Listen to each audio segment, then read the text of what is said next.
All right, what's up, everybody? Welcome back to Why We Roll, the tabletop role-playing game chat show from the Stillfleet studio. I was going to try to do that really quickly, but I couldn't. I choked at the last second there. Anyway, welcome back. This is the only tabletop role-playing chat show on the internet. The only one. It's certainly the only one where even gay space cowboys can get the blues. We're back for more Orbital Blues Month, and as ever, I am one of your co-hosts, Christopher Pickett, and I'm joined again, as ever, by my good friend, co-host, and author of Stillfleet, Wythe Marschall. What's up, Wythe? Hey, what's up, Chris? Thanks for having me on the show. You and I started to interview people we like about games we like. What a coinky dink. Dude, it's crazy. Yeah, it's weird to see you here. Keep running into you. Yeah, it's we got to stop doing this.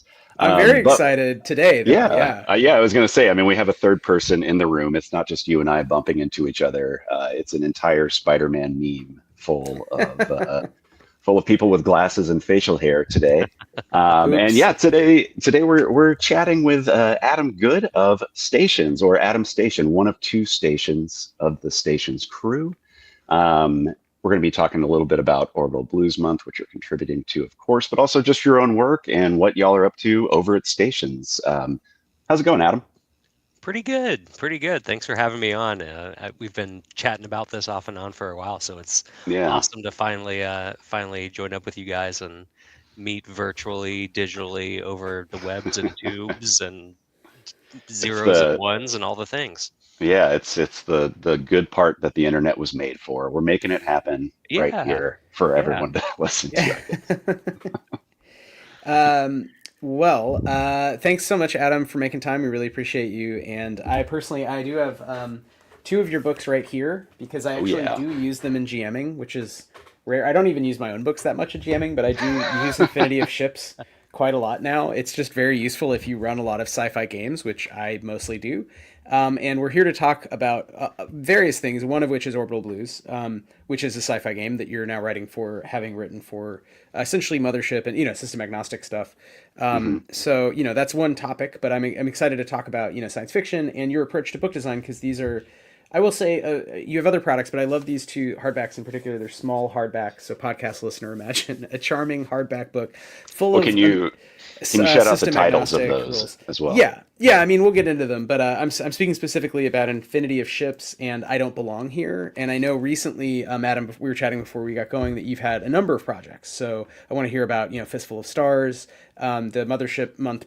Sorry, not Mothership Month. Orbital Blues Month project is Adventures on the Green Light Express. So I know that and 100 Spaces, right? So I know there's at least three others that we need to work in. So Yeah, we'll kind of let you direct us a bit. Before we get going, we usually do start at the beginning, yeah. unless you want to jump in somewhere else. Really up to you. But the first question tends to be, how did you get into games in general, and how did you end up producing wee charming, tables, OSR style tables that are very Extremely fun? useful Yeah, tables, yeah. Did you say we charming? yeah. Yeah. I mean, I love that. We charming, useful tables. exactly. I feel like we need to get that. Sorry, I keep hitting my mic. Need to get that as a quote on the website. Like, come Yeah. here for we charming, useful tables. Maybe get it in an Absolutely. Irish accent or something. We'll Um, clip the audio for you. You can just have the audio clip. And Perfect. like on a splash page, when people go to your website, you can just have it play like it's a Oh my MySpace page from gosh. Oh 2008. Just yes. assault somebody with the clip. I think Yes. Yeah. think we're cooking. Yeah. No, this is good. I'm getting some GeoCities vibes. We'll Yeah, do a Web big 1.0. do a big. Oh, I miss it. I miss those days. I do Oh my too. God. I do Yeah. too. I often think like I remember the time when there were more than four websites. Like, um, Yeah, that fifth uh, website was like mind blowing back in the day. yeah. Neopets when Neopets Yeah. dropped. Neopets. Did y'all ever use the plugin Stumble Upon? yeah. Oh, it was so great. It was like basically it was like a randomizer. Like Hmm. it was like a little button and it was like you hit it and it would just show you a random website. And then over time you could kind of say like topics you liked and cared about and stuff and kind of like guide it. Um, but it was just this magical experience. Like you push the button and get taken somewhere totally random and different. Yeah. Um, It's yeah, when that was the so web good. still felt like a frontier to explore in a good non-colonial way. Yeah, yeah. I really, Every as that was website. Outer coming out, I was space, like, outer oh Yeah, God, space. yeah, the next frontier, Star Trek yeah, version of that. yeah. Uh, All the websites were like friends with other websites and weren't like trying to keep you on them forever for a yeah, month. yeah, they Yeah, weren't literally hijacking your brain chemistry to yeah. keep you addicted to them. Anyway, so maybe this ties into where you started, GeoCities, Web 1.0, early internet. But yeah, back to White's question, Adam. Yeah, how did you get into games? How did you get to become a station Um, well, I have always been and will always be a station. We are all stations in a certain way. in our own ways? We Yes. in our own way, aren't we all in the end stations? Um, yeah. So in terms of like how I got into gaming, in like middle school, I was really into sci-fi and fantasy. I read Hitchhiker's Guide to the Galaxy like cover to cover 5 times back to back in a row, which I think like probably explains 90% of my aesthetic. But um, uh, and I was aware of role-playing games, but I didn't really have a group to play with. I was in middle school when Magic the Gathering first came out, so I played Magic a little bit. And so I would go to the game store and see all these awesome books like the White Wolf stuff, like Vampire and Mage, and I would get these source books and read them and just think, oh, there's so much stuff. It was amazing. It just felt like kind of like other books, but that you could play them. Except I couldn't play them because I didn't have any friends that would play those games. Although I think I played one role playing game, and I don't know what system it was, but I played like a bouncing orb whose special ability was projectile vomiting. And so it was like real gonzo and wacky, and I had a great time. And I think ever since then, that probably is formational for my aesthetic too. It's like I want to be able to do anything. Yeah, Um, I mean that kind of just sounds like Troika, if I'm being honest. I Yeah, feel like it that it must have come definitely well, later, is. but Troika is the first like so I'm getting ahead of myself, but like, so like way back way back when I was in high school and stuff, like played a little bit, didn't do too much, and then got involved in the poetry and art and performance community in Baltimore and Washington D.C. So I did that for a long time, and then my buddy Justin Sorois of Severed Books. Um, uh, who wasn't of Severed Books at the time, but he started doing like terrain design and then started writing role playing games. And so like through my friendship with him, I was like, oh, I should check out this game stuff again. And yeah, I ran a game of uh, Age of Rebellion, like the Final Fantasy Star Wars thing that came out in like I don't know 2010 maybe. So I ran this game and was like really excited to run it, and like like some of the people I was playing with were like oh, like the droids actually sound like this, or like the droids are like this. And then one of my players who my friend Rick, who is like one of the original stations playtesters and like a really good friend, he just decided to like do something completely different, and I was like, it was like a pre-made scenario, and I was like, I don't know what to do. um and so I never I never ran that again. um but then I discovered Monster of the Week, and Apocalypse World, and all the Powered by the Apocalypse stuff, and I was like, this is great. So I ran a lot of Monster of the Week, um, but this wasn't until my like mid to late 30s when I first started really doing games. And then Troika was the first system that got me thinking, oh, I could actually write something. So on Itch, it was like maybe Troika had been out for 1 or 2 years. I don't know, but it was still like, I mean, it still is really exciting, but it was like, it was nuts. Like people were making backgrounds left and right and all kinds of stuff for Troika. Um, and I was new. And so I was like reading it and running games with it. One of the really early versions of, not of Infinity of Ships, but of kind of like the sandbox sci-fi universe that Jamie and I came up with, we would run it in different systems every week. And Troika was one of the systems that we would run. Jamie even ran one session where he let every single player choose their own system and play it like that. And that was really bonkers. But Oh, that's uh, hilarious. yeah, but so it was really awesome coming in and seeing Troika, and then seeing so much content that like people made that weren't the authors, and also the how easy it seemed to like, oh, I could come up with an idea for a background, and it's a cool title, a paragraph, some stats for things Yeah. that you totally make up, and uh, Hmm. and it really resonated, and it was the first itch jam that I contributed to. I wrote a pamphlet that used They Might Be Giants samples to create kind of like a sandbox for Troika. Um, and yeah, and then after that, I was just like, this is great. That's cool. I mean, I feel like Troika, Wythe and I played a little bit once a long time ago now, like 2 years ago now. And we talked about it at the time, and I feel like there's an openness to Troika that makes the play experience, just for me personally, subjectively, a little bit unsatisfying. But the openness and the flexibility of it really does allow you to kind of do anything as a designer. And Yeah. it almost feels like that game it's a game designer's game in a weird way. But it's also just so like light and hands off that yeah, you can kind of do whatever.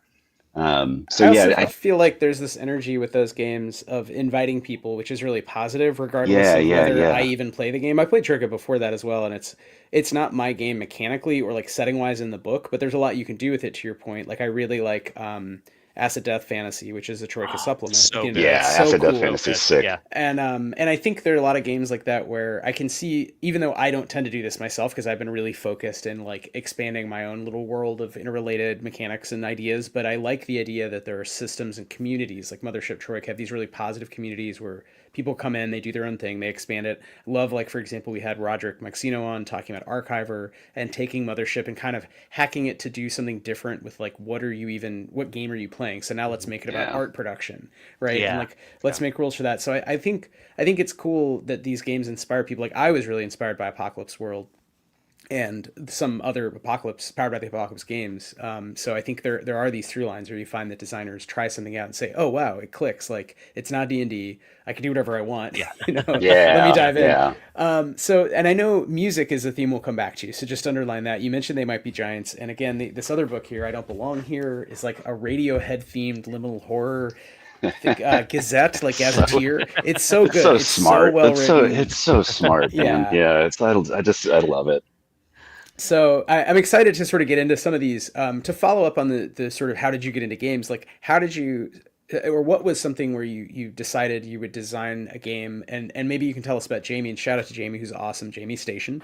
How did you sort of find Jamie and start making games as quote unquote stations, and whatever that means, right? Like just Yeah. unpack your thing. Yeah. So really organically, I knew Jamie from I met Jamie in the poetry scene, the experimental poetry and performance scene in Washington D.C. In like 2003, maybe. Oh my God, that's a long time ago. Anyway, around then, and we became really good friends and have stayed friends. You know, do readings together, do performances together. Hung out in Baltimore a lot, which is where I met Justin and a bunch of also really awesome Baltimore folks. Um, yeah, and Jamie and I have been, we were going to PAX Unplugged every year to help our buddy Justin out at his booth, and just kind of like absorb, you know, all of the things. And I think I think maybe like the first like indie-ish like product I got was like the Mothership fanzine that they were just giving out at PAX Unplugged uh, in like I don't know, pre-COVID times. This is a while back. Um, so yeah, so we've been friends for a long time, um, and uh, and we've talked games. We played some games at PAX, and then right like when the pandemic hit, I started playing a D&D game campaign with him that his friends were running, and then I had some ideas for doing like some weird sci-fi stuff because Jamie and I like a lot of the same kind of weird sci-fi, and we were just, I don't know, we were like, let's play some games. And so we got a group together. It's the longest. I'm a really bad long-term player. Like I cannot complete like one of a campaign to save my life. One shot's awesome. Like long term, oh. But this is like a group that we played together for a long time. And uh, the yeah, so then the station, this also ties back to Justin. Justin did a book, and oh my gosh, I'm blanking on the name. Um, don't see it right in front of me. It's a an OSR style kind of adventure supplement, where you're going through dungeons that are all based on the Seals of Solomon, like the 72 Seals of Solomon. And so each one was just like, the dungeon map was one of like these crazy sigils converted into a dungeon. And it was just awesome. And I think I said like on Twitter or something, I was like, oh man, I should like wouldn't it be cool to make a sci-fi version of that on like space stations that were influenced by this? And Justin just said like, I'd publish that. And that, like, just that alone, I was like, oh, whoa, really? Like, and just, I was like, and I think I had done like the little Troika supplement or whatever. And so then, yeah, then I just started writing. And so we have a ton of backlog material of like building out these weird ass stations that are floating in space and time. And we would just run these different ideas of weird scenarios, and we would run it in different systems. Like we did Troika, I did like an apocalypse world hack to run one game. But yeah, right around the pandemic, we got a group together and played like maybe every other week for a couple months at least, which is a long time for me. And yeah, just fun folks that were like willing to like just go pretty out there.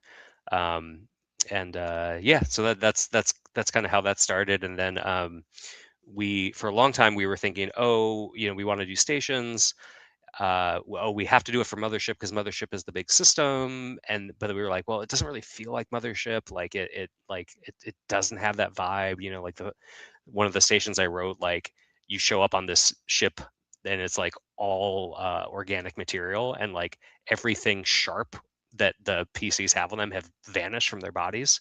And like you you land on this like sort of lush grass, and then the whole the whole rest of the scenario is like you're trying to figure out like what's going on this plant station. But it was definitely not Mothership. And yeah, so we were like, let's write this for Mothership. And then over time it just, it percolated in the background. And then I would just do like other little itch jams and stuff. And I don't know. And then from there it evolved in a lot of different ways. But that's kind of how we got started, just Yeah. kind of playing around and having fun. Yeah, it's interesting. And I mean, it makes sense that you would kind of start with Mothership. I mean, yeah, it was, the big sci-fi system at the time. But I was thinking about that even as you were saying that. I was like, man, their work just doesn't feel like Mothership. Like looking at Infinity of Ships and other stuff that you've put out, it just like it doesn't have the same kind of like dire tone as Mothership, or the same Yeah. like claustrophobic. You know what I'm trying to Yep. get at? That Yeah. like Yeah. Yeah. alien claustrophobia that Mothership tries to kind of embody. Yeah, like your work just is like it strikes me more as like kind of like a solar punk kind of like idea, like a little bit more hopeful maybe. Yeah, I mean, like I think that's absolutely right. I mean, like I think, if you think of Mothership as like space horror, I've always thought of like our kind of approach as like space wonder. Like, Mm, and wonder can be very humorous and also dangerous. yeah, sure. But like that sense of discovery and the unknown, so I would say like things that were, I mentioned Hitchhiker's Guide to the Galaxy, Star Trek, um, Yeah, though. uh, uh, I'm Valerian and the City of a Thousand Planets, just like Contact. Oh my gosh, Contact's such a good movie. Like all of these things that like give a sense of like the unknown and the wonderful. And that's a lot what we played into. Like it's kind of what we wanted to play. And so then, yeah, when Infinity of Ships came along, I had started a playlist of song titles that I thought would make really awesome spaceship names. And I had like, it was like 2000 songs or something. And so I would like, go for a drive and I'd hit shuffle and it was like all genres and stuff. And uh, there had been, I think Thriftomancer did this book of like 666 troika mians. How do you say it? I don't know. It's like the Miens, yeah. Mians, Yeah. yeah, like the little personality traits or Hmm. approaches. And I was like, oh, we should do a book of just like 1,000 spaceship names, and like literally just that. And then um, Jamie was like, yeah, let's do it. Let's find a cover, And then we got in touch with Rob Turpin, this northern boy, and we had no money. And we were like, hey, could you do a cover? How much would that cost? And he did this cover kind of concept of all these ships. And then we were like, oh my gosh, like, could we use those ships in the book? And he was like, yeah, of course. And so it was like, oh my gosh, now we have at least, some pages with art. Hmm. And then once that happened, it was like, then I had and Jamie had, all of these tables and ideas from other things. So then we're like, okay, cool. Like, let's do the gender table. Like, let's throw in like the graffiti table, like the bumper sticker, just like it made sense to just keep putting stuff in there. Hmm. And just kind of go wild with it. Yeah, and I love the utility of that because again, and I think your work to me it feels very Stillfletian, right? It's wondrous and weird, but without losing that materialist edge of like this is a physical ship. It's not magic. And I think a Yeah. lot of, for some reason, and I think it has to do with how sci-fi maybe is approached and found by like kids in media, like through Marvel and they're essentially fantastic science, fantastic settings, as Yep. opposed to Yeah. like Contact, which is or Arrival, right? Or even zone fiction like Annihilation, which is much more toward the cosmic horror, but Yep. it's still not fantastic in the sense of anything goes. It's like clearly we're in a very specific world, there's specific rules. So I Right. like that you have these books that are very very useful. You could use them in Mothership for sure if you're focused on kind of modern horror, but in space, you can also use them in more far future settings, and I think they do feel more natural there. And in Yep. terms of exploration, in some of those modes where you're not worried about one entity killing you, you're maybe doing a politics or something else. But I love that you pay attention to kind of cultural elements. Like everything is based in a joke about a band name or whatever. Everything's a song, and everything has those touchstones of like, yeah, but what is the ship's coffee like? It's just sort Yeah. of like throughout every table is useful, and that really blew me away. And I see it in the other zines for sure. Like I like 100 Bastards a lot, so I see how you're sort of taking this approach and some of the same inspirations from system to system. But I do think Infinity of Ships, if anyone out there runs sci-fi games, is just like one of the most useful single books that was ever made for that genre. Thanks. But it's a cool approach overall, and it's cool how much you guys do look at poetry. I think of like I love weird poetry. I love the OULIPO, so the Oh yeah, Academy of yeah. Oh Potential yeah, we're Literature. big fans of Yeah, that. and I think we talked about that a little maybe at Page, but I don't know if you have anything else to say about your process and like music and poetry and just kind of where you're coming from. It does feel different. Your work feels.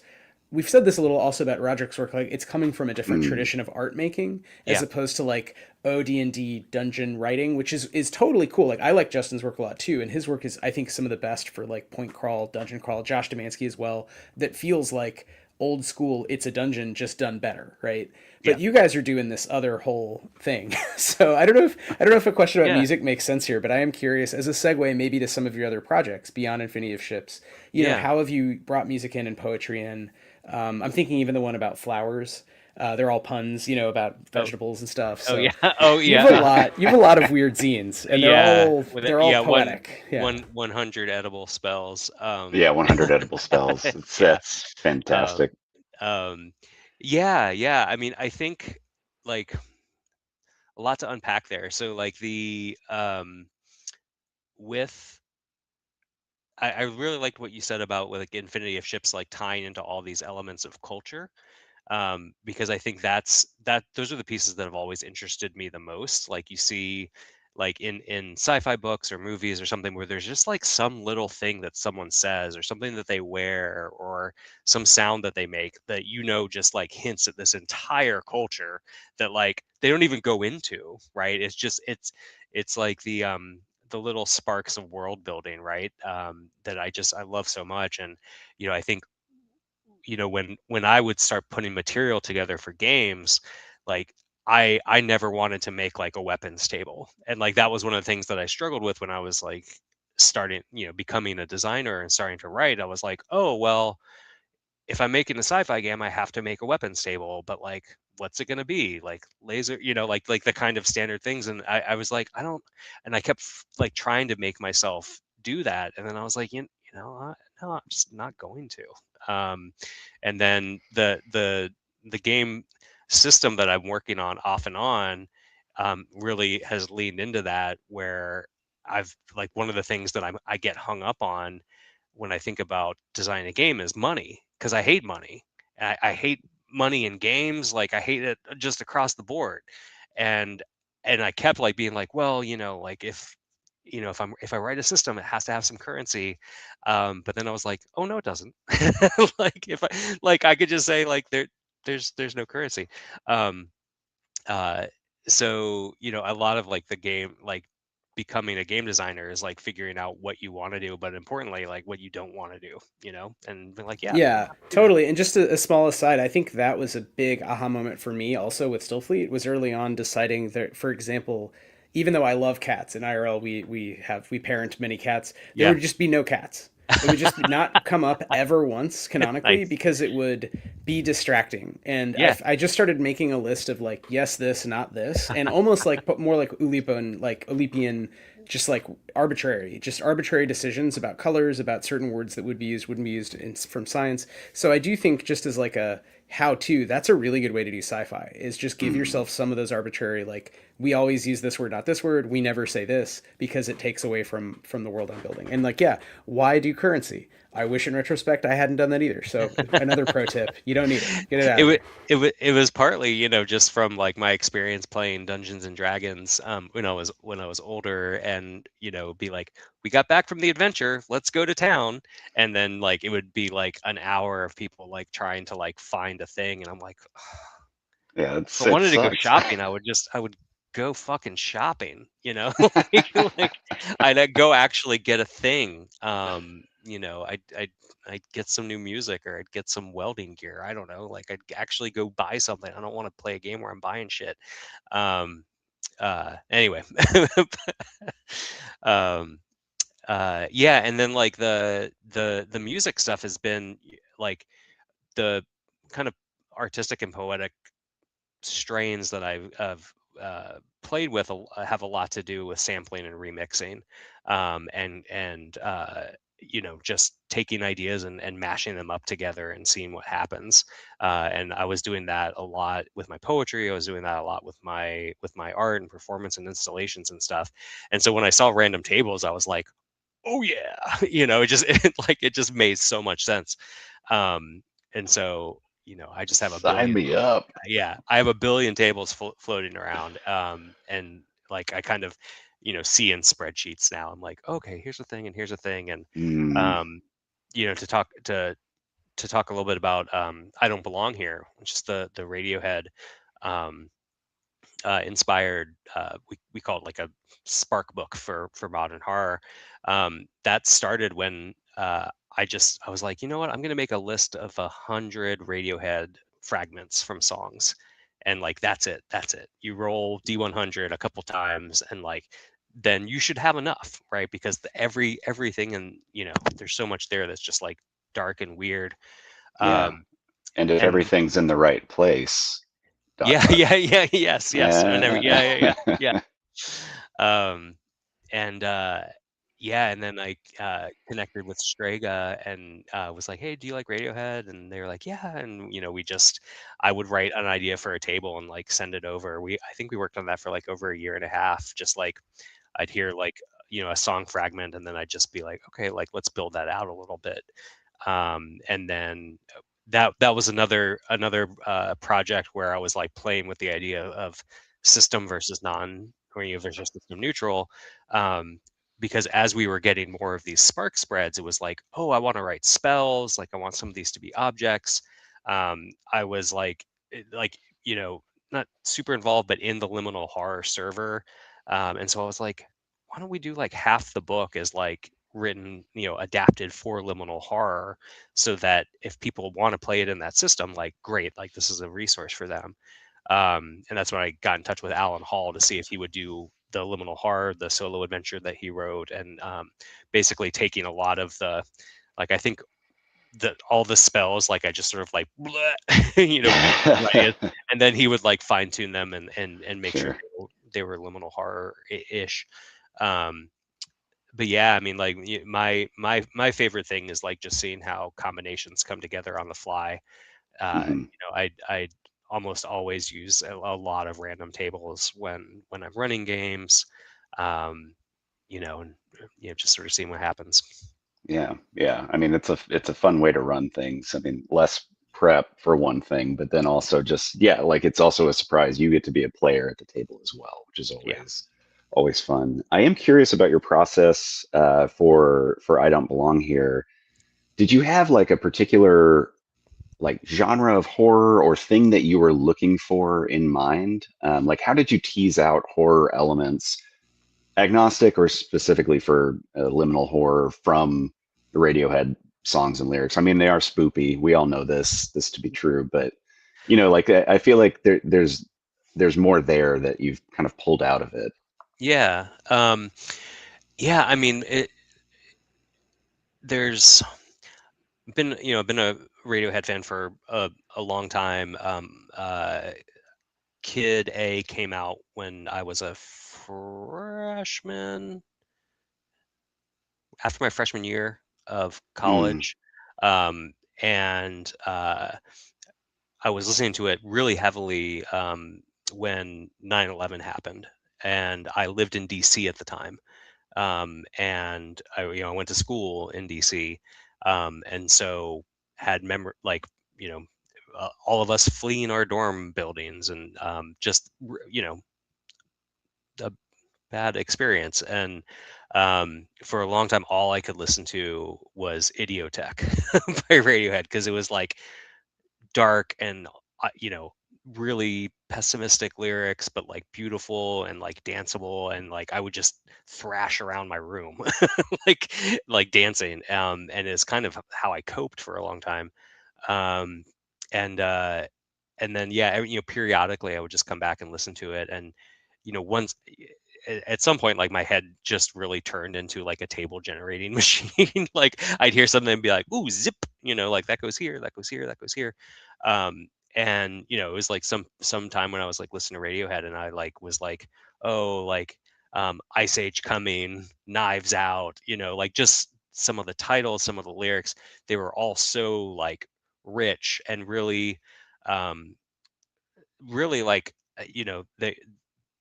they were horrible, and and it was nice to sink into that, in a way. I remember, I think when I first started working on it, it was like middle of winter, it was cold. um, Trump won. Trump won, was happening, and it was like a way, horror is kind of a way to experience the horror of the world in a slightly, I don't want to say safer way, but like contained. Um, yeah, in and like a so corralled kind of way. yeah, yeah, and like I watch a ton of horror movies. Like it's weird. Like I love all kinds of movies, but like when I go back and look at my letterboxd and like my list, I'm like, oh shit, it's like 80% horror. And I always like the weirder horror, the horror that like like things are not explained, they're hinted at. I like folk horror.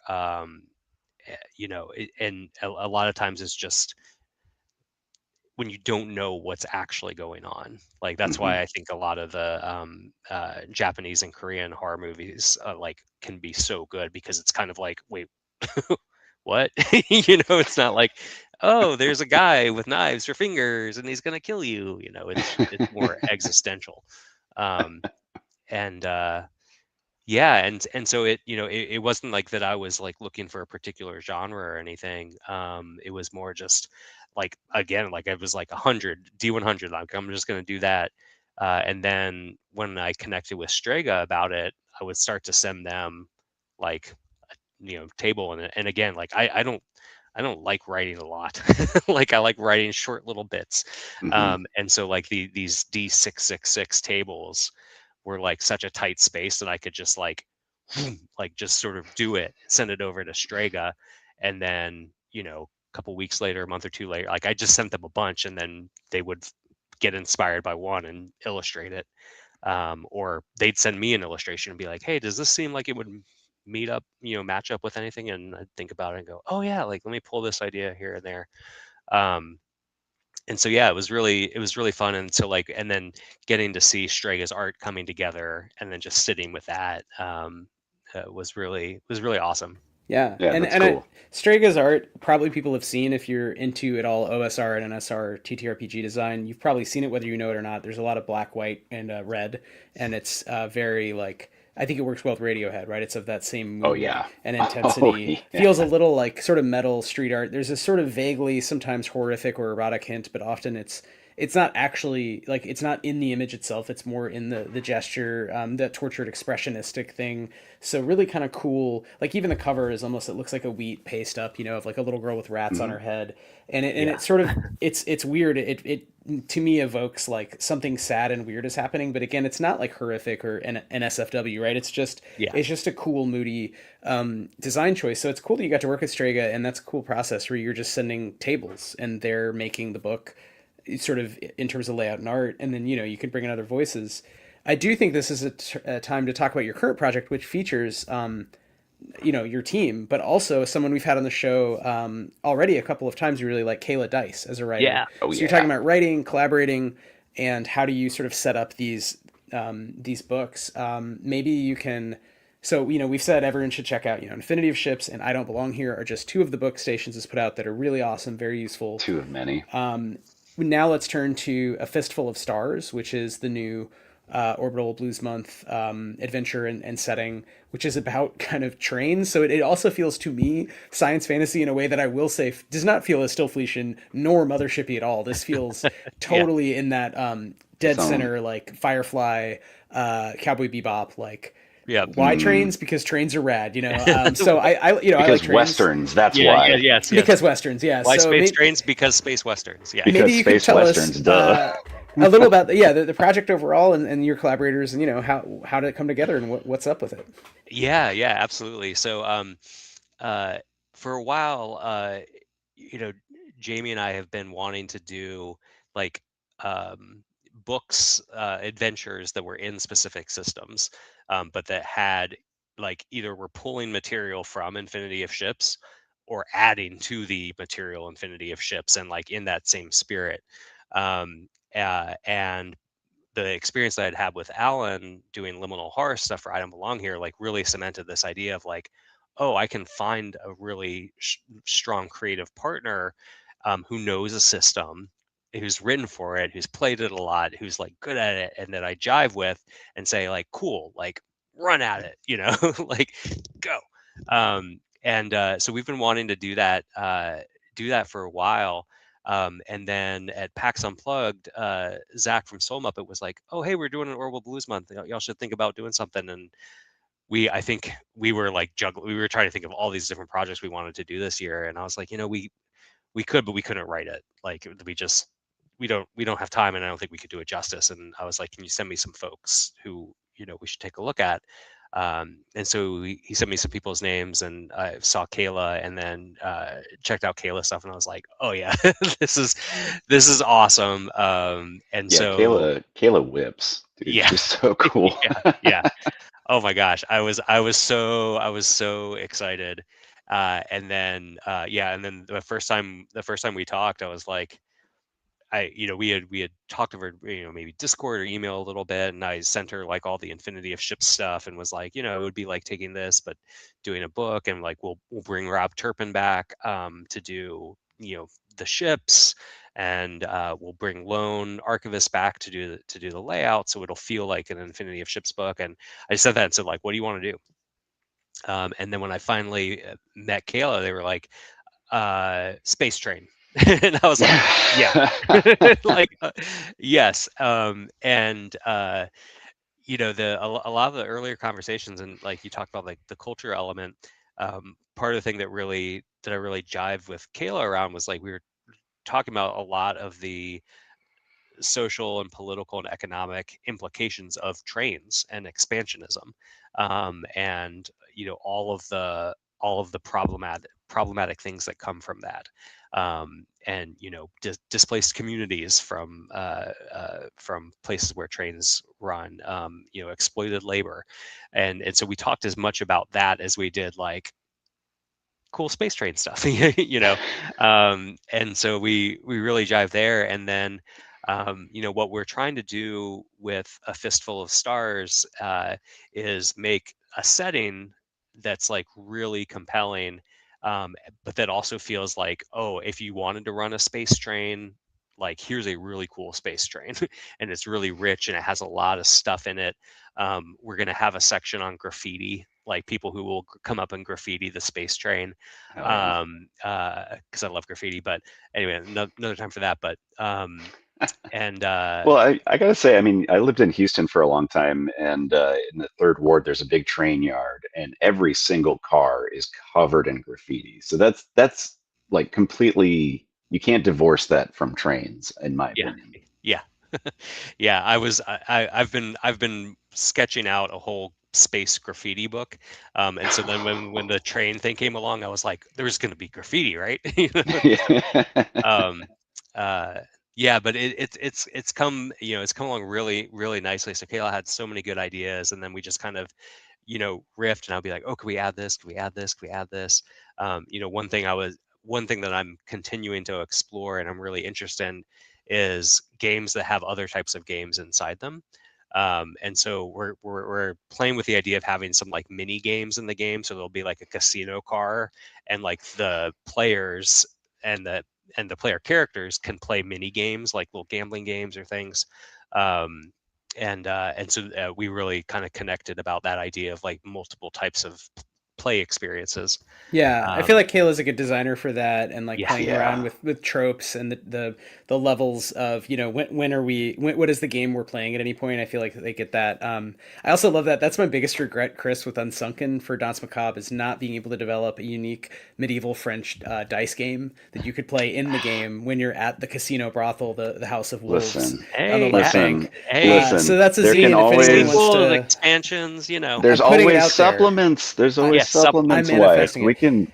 Well, I actually, yeah, let's make it a zine. We'll talk about it later. Yeah. But yeah, no, I also love the idea of like introducing different modes of play into it, and like it allows you to weave that into the narrative if you want to, or you can just like have fun playing a different dice game as a character for a while. Like that's yeah, great. yeah, Um, yeah, no, yeah, I like the idea that if you're gonna run a space train, make it the best space train that you can run. You know, make it. yeah, Or, and also like you said, it's like it's a specific setting, but in a way it's a lens onto other things. Orbital Blues is Right. one of them. The mini games is like a almost like weird, we're going into the dimensional bottle episode, but yeah, also you can use it probably in a host of other games. Again, I could easily work that in the Stillfleet, and that I would mean, be it could a fun even. one You've even to got the try. Star Trek thing where you get trapped in mini games and then you yeah, have to yeah, escape from it. I mean, the Always fun. possibilities are Yeah. endless. yeah, Possibilities are endless. yeah. So that's coming to, so Orbital Blues Month is starting in like 2 days. And we've talked Yeah, with a yeah. couple Yeah, I creators gotta. now, and there's I think 7 total projects or something. They're all really cool. They're all like this, which is one reason I thought this would be a good one, because I know Zach is pushing the limits with some cool creators and cool ideas. And I'm really glad. Again, shout out to Kayla and Jamie. I mean, we want to get Jamie on the show, maybe you and Jamie together, and we'll do a whole Yeah, thing yeah. Well, really focused on poetry. we'll have to get both of y'all Yeah, on for Yeah. sure. we will dive deep into poetry in Baltimore and all Yeah. of those things. Yeah. I can't wait. I Yeah. will be out of my depth, but I'll be learning, so that'll be exciting. So we have about 10 minutes. So we've covered some ground, and we have made sure to get to Fistful of Stars. But again, Adam, you've just done so much stuff. I feel like you just wrapped at least one, if not two, Kickstarters. I know 100 Misfits. So like there's 100 ships, 100 Misfits. You have this series, Yeah. 100 Bastards. Yeah. We definitely again want you to do something for the grid system. Would love to Yeah. see what you do. But do you want to tell us about some of your other zines, or just touch on things that you either just finished or anything coming up beyond Fistful of Stars, which I know is the focus, and I'm not taking away from it, but Yeah. given you have so many projects, what else is going on? Yeah.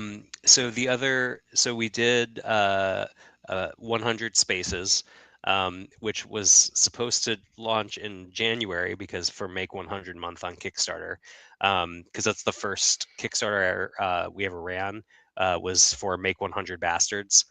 Because I had made sample bastards, like music sample inspired bastards for the bastard system.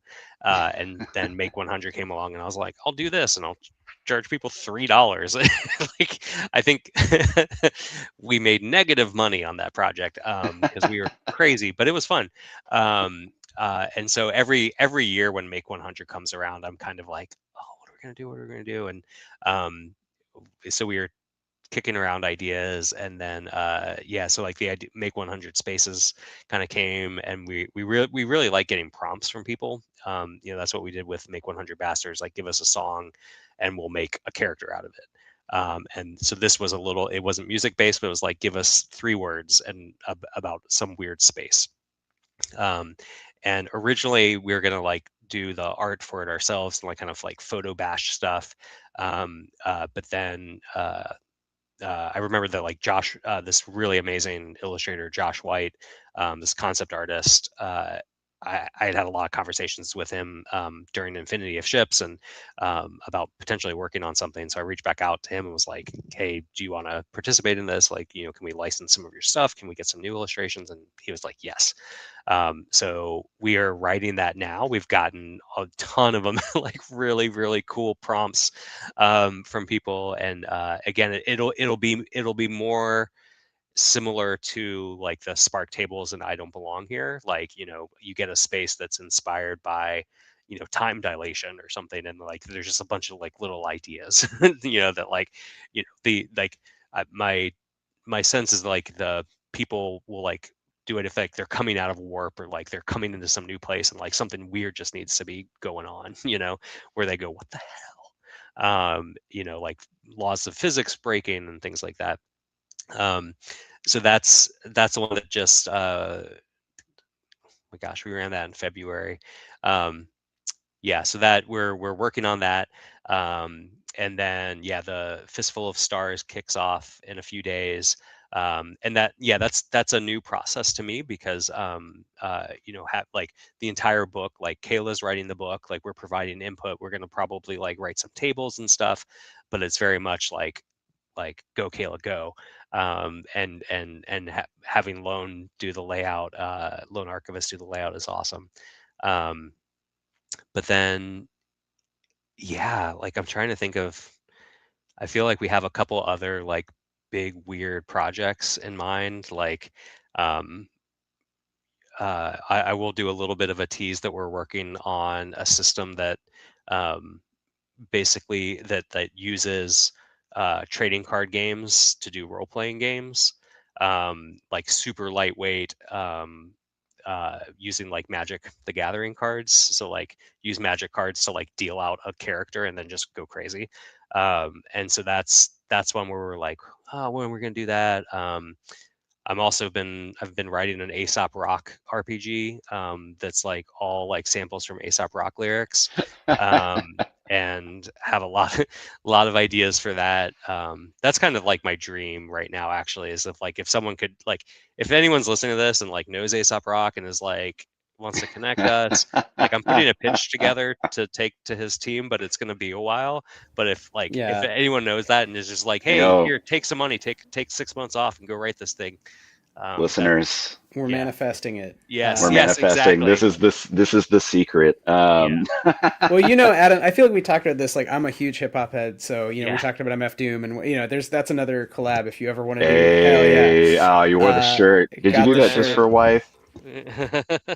This is my favorite art from the book. This is from Infinity of Ships, right? You have the Yeah, Doom mask ship. So I do think that's a cool approach. Again, I love Radiohead too, but I think it's cool to take genres that I don't necessarily associate. Like Chris, I love Dungeon Synth, but I do associate kind of lo-fi synth and metal with D&D, but I don't Sure. think of indie rock or rap having that much to do with RPGs. And yeah, I know that there was like in the early 2000s there were like MC Chris, like kind of joke rappers talking about fighting goblins, but I think it's cool to kind of seriously deal with the poesy, like how did Doom, put together kind of lyrics. And Aesop Rock obviously is another, person known for extremely complex thoughts that are often science fictional. So it feels like a yeah. natural way to kind of marry your interests in genre and form there, right? In terms of poetry, that's very cool. Well, I think we still have time, so I don't know, Chris. Do you have other questions for Adam or other things you wanted to go back to? We've raised like a million topics, so Yeah, I know. Yeah, let me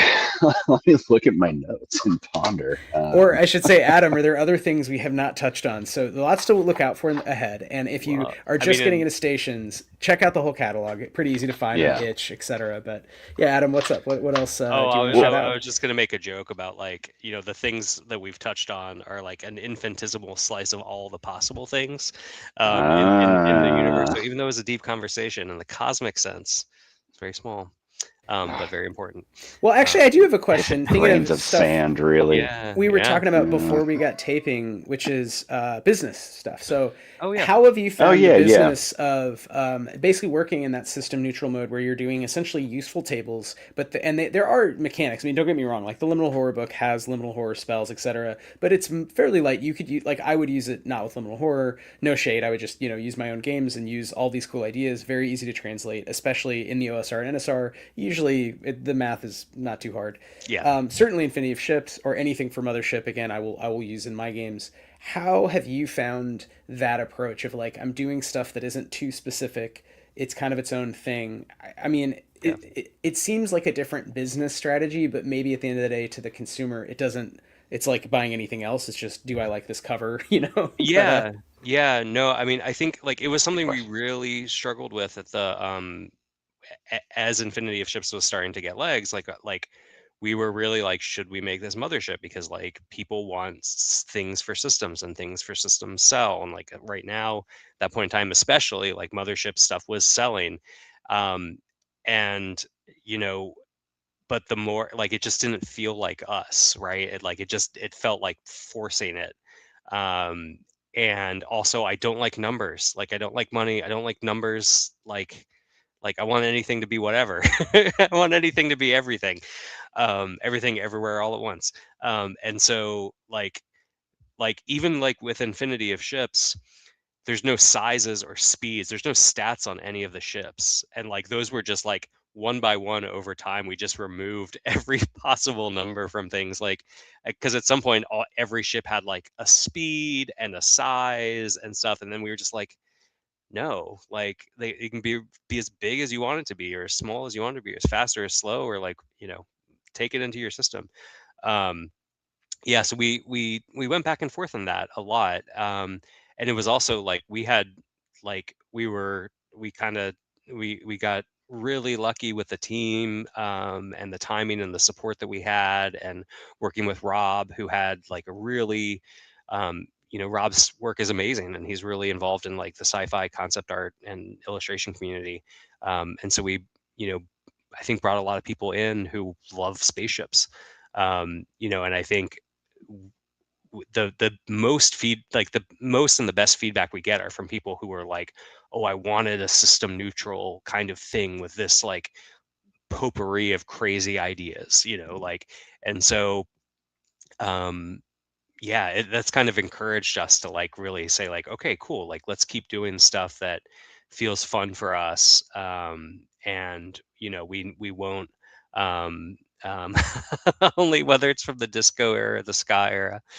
uh that's Thank true. you. This is for listeners of the podcast. This is our good friend Vex in the chat. You don't need to know the size in parentheses of a ship, only Yep. whether it's from the disco era or the ska era. And couldn't agree more. Oh my gosh. I enjoy Does it have a skank drive, or does it have well, yeah, pick it up. Um, I, yeah. I got to introduce my son to Operation Ivy a couple months ago, and that was a really great parental experience.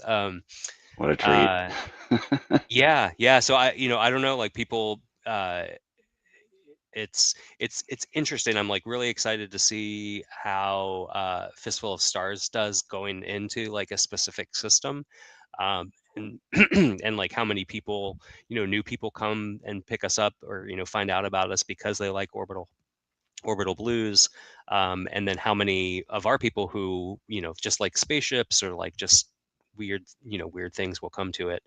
um, Jamie and I also have like full-time jobs, so this is like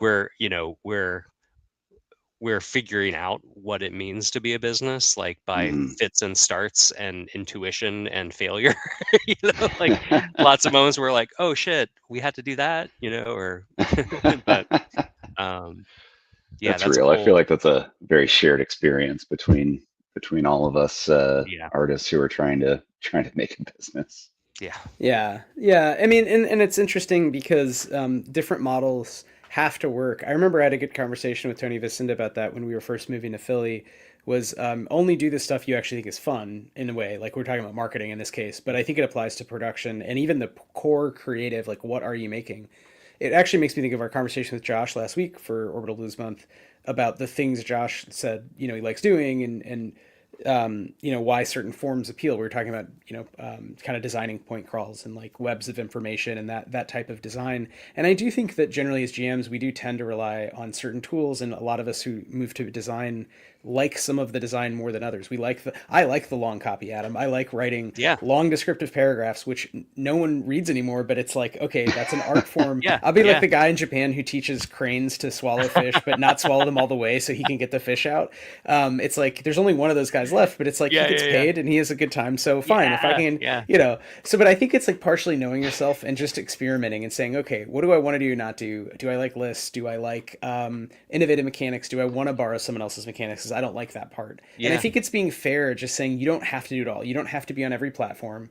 You don't have to No, make no, every yeah, physical format. You guys like these charming hardbacks that are smaller. I like bigger books, but also it's kind of fun to experiment with form. It's also fun to like learn through doing, and yeah, some of that is financial reality and what can you afford. Hmm. What opportunities are you given? But I do think it's fun to kind of have these conversations with a team. So it's fun that you and Jamie, there's more than one station, which we learned right before we started taping. Yeah, yeah, Hence, you're each individual station and together stations. yeah. So I think that's a cool note, and I'm excited to see where you guys go next. Really, that's all to say. It feels like you're heading in the right direction there. yeah, for Yeah, Um, sure. yeah. we are at time. Any last substantive questions before we turn to our actual final last question to just shout you out more? But anything else, Adam, you wanted to tell us or ask or Um, Yeah, suggest? yeah. no, Questions for us. Questions? Turn the table. yeah. I just want to underscore what you said about like finding the things you like to do and finding ways to not do the things you don't like to do. That's really, it's it's hard and it's important, and it's like, Hmm. um, I think in a way, it's it's very like, we grew up in a capitalist system that's very rugged individual. Like you have to do it, you have to do it, you have to do it, you have to beat the other people, you have to be better than, and like the thing that's great about the role-playing game community is that it's a community, right? And Yeah. like, a huge, we had multiple big aha moments in Infinity of Ships where I was really struggling with the writing, and then I would get John Gregory, like I got him to write a thing, and like he got it back to me in like 45 minutes, and I was like, this is amazing, and he clearly loves it and he's clearly really good at it. Like I'd rather have him do it than me, where I'm like beating my head against the wall. um and yeah, and like I think finding community and finding people and talking to people, because then you know who to turn to when you Yeah. want something that you feel like you need, but you don't, you're not the right person to do. So Yeah, yeah. I mean, that's something that strikes me as you're kind of like moving forward in time with all of your projects, and it's becoming this kind of more community focused design where you're getting prompts from people, you're even like sharing, yeah, just sharing that load and really tapping into that network that we're struggling so hard to maintain, but Yeah. we're doing it. We're doing it. Yeah. Yeah. So with that, I think we have a final traditional question. We sure And do. Adam, we'd love to have you back on again. Thanks for making time. It's been a long time in the making, so I'm glad it worked out with just who was doing Orbital Blues Month projects and was available for this kind of rushed mini series, which Zach Cox, shout out to Solmup, had helped us put together to explore one game. Which maybe we'll do more of these mini series again if folks like them. Let us know. But Chris, do you wanna leave us with the last question here? I would love to. So, Adam, where can folks find you on the internet? Where can we find the work that you and Stations have been putting out? How can we support you? How can we get you some money? And how can we get more eyes on your beautiful books? Yeah, thank you, and thanks so much for having me on. You can go to 72 Stations, 72, the numbers 72stations.com. That has our whole catalog. We're also on itch under Stations. You can get Infinity of Ships. You can get I Don't Belong Here. We did a great zine with Roque Romero, 100 Strangers, which is just 100 sort of gonzo sci-fi NPCs. They're real good. They're Thank real you. good. They're real weird. And they're like, some of them are very uncomfortable, but in kind of like the best way possible. Do you know what I mean?